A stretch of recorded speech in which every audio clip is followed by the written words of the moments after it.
የኢትዮጵያ ልጆች እንጠይቅ ማነው ጎበዝ?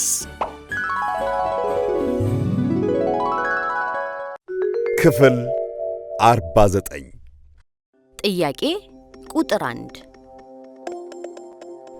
ከሺህ ዓመታት በላይ ዕድሜ ጠገብ መስጂዶች ያሏት የአፍሪካ መካ የሚል ስያሜ የተጎናጸፈች ጥንታዊት ከተማ ማን ትባላለች? ሀ አዱሊስ፣ ለ ሐረር፣ ሐመርሃ ታምሪን፣ መ ሱማሌ።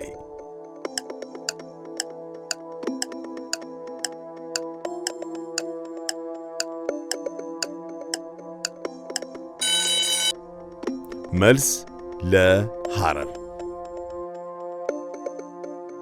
ጥያቄ ቁጥር 2 ሳይኮሎጂ ስለምን የሚያጠና የትምህርት ዘርፍ ነው? ሀ ስለ ሰው ልጆች አካል ክፍሎች፣ ለ ስለ ማህበረሰብ እድገት፣ ሐመሩሃ ስለ ሰው ባህሪና ስነ ልቦና፣ መ ስለ አካላዊ እንቅስቃሴ።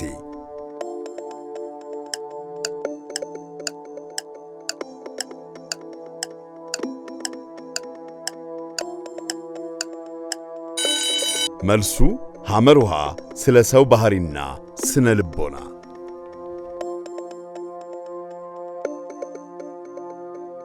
ጥያቄ ቁጥር 3 በባህር ውስጥ የሚገኘው አማካኝ የጨው መጠን በፐርሰንት ምን ያህል ነው? ሀ 3%፣ ለ 2%፣ ሐመርሃ 2.5%፣ መ 3.5%።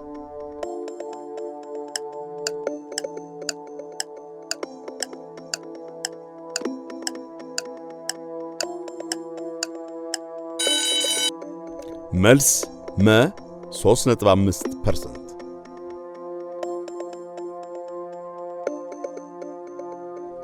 ጥያቄ ቁጥር 4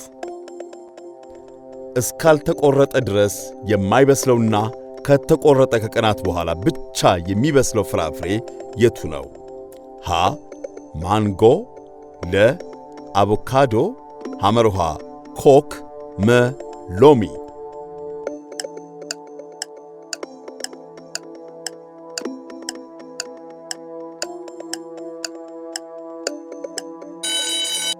መልስ ለአቮካዶ።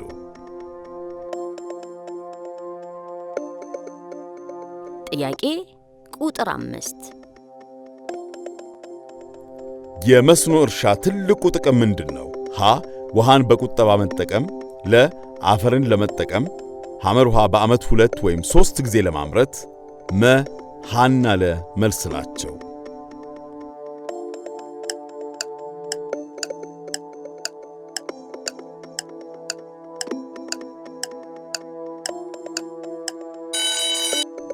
መልስ ሐና ለመልስ ናቸው።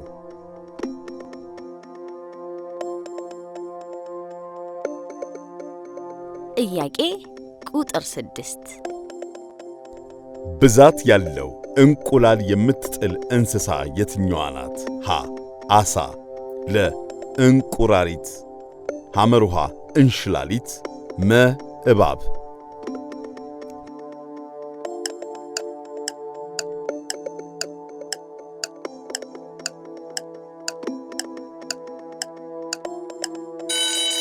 መልስ ሀ ዓሣ።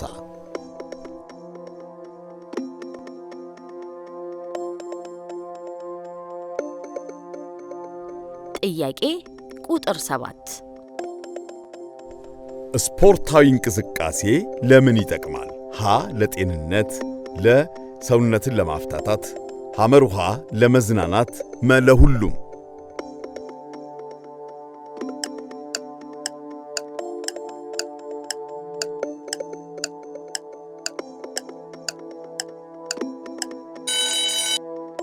መልስ መ ለሁሉም።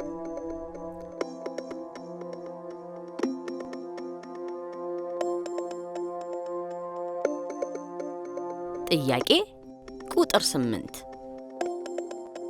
የምልክት ቋንቋን ፈጥኖ በመረዳት ትእዛዝ መፈጸም የሚችል የቤት እንስሳ የቱ ነው?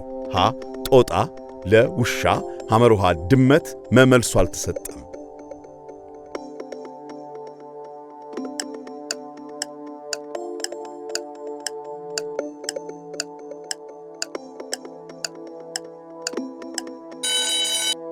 መልስ ለ ውሻ።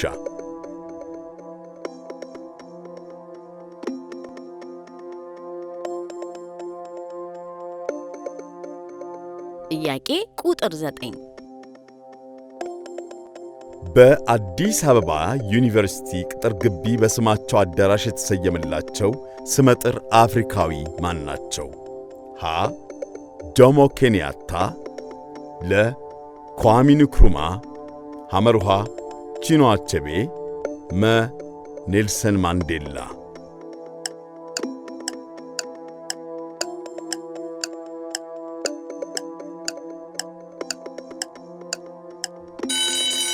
መልስ መ ኔልሰን ማንዴላ።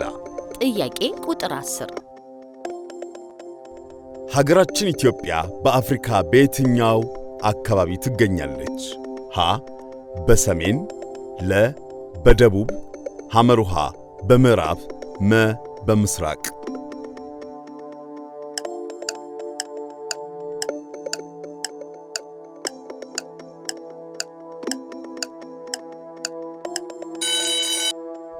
መልሱ መ በምስራቅ።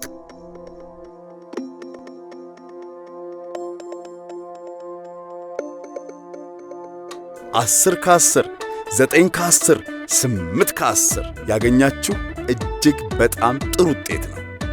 ጎበዞች፣ ብራቮ!